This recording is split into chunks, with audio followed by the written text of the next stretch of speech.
We describe ourselves as curators, not creators. There is no part of us that wants to go and create new initiatives to try and do things that we're not experts in. There are so many amazing people doing so many amazing things. But actually what we find is that there's often a real gap in people actually telling those stories. Charities or NGOs or activists have their hands full with actually doing the meaningful work.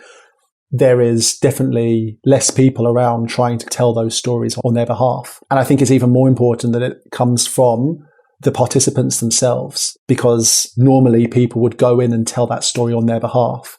I think there's something really powerful and really different about getting the people themselves to document it through their own eyes and through their own words. So yes, we are deliberately not implementing any new programs, but we are trying to find as many of these amazing stories and give them a bigger platform at scale. And that's where we can give value. One example of this is we're doing a project at the moment with the UNHCR around refugees.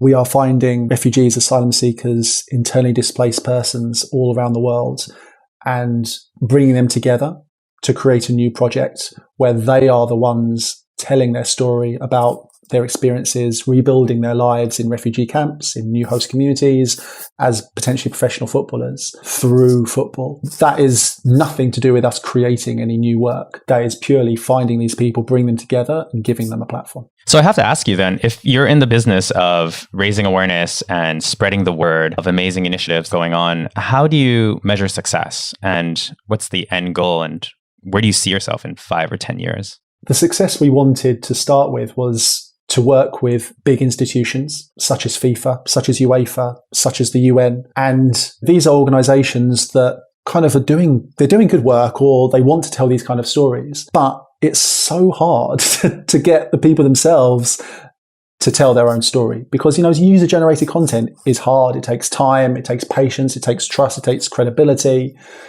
So what we want to do is we want to bring this approach into the more mainstream of the sport and development world.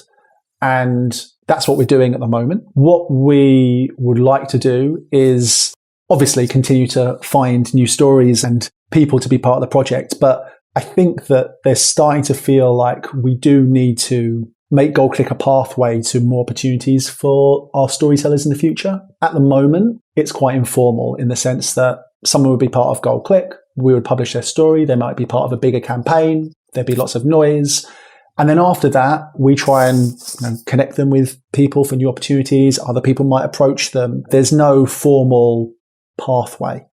So actually, I do feel like we need to start thinking about things we can offer people who participate in GoalClick more than just that awareness and kind of media coverage. Even though I personally do think that is totally valid and it's enough, we're starting to have a few conversations about how could GoalClick be part of a curriculum, or how could GoalClick be part of a training process whereby people maybe go on and get jobs in the media, for instance, once they've done the GoalClick project. So those are things we're thinking about. There's nothing concrete right now, but we definitely have that ambition in the future.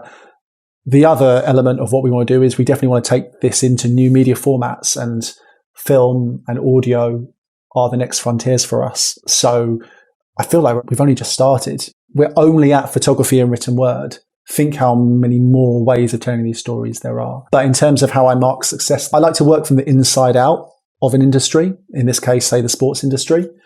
I like to work with activists who are from the outside. But for me, success is bringing activist voices and maybe NGO activities and inspiring people into the mainstream so that people hear these stories rather than they be seen as something to do with charity or something to do with activism that doesn't exist in the mainstream. Alrighty, friends, if you liked what you heard in that little snippet and you feel inspired, make sure to subscribe right here on YouTube and head over onto your favorite podcast player to look for the Impact Everywhere podcast to find more inspirational guests just like this every single week. My name is Benjamin Von Wong, and I hope you have a wonderful week. Stay positive, because impact is everywhere.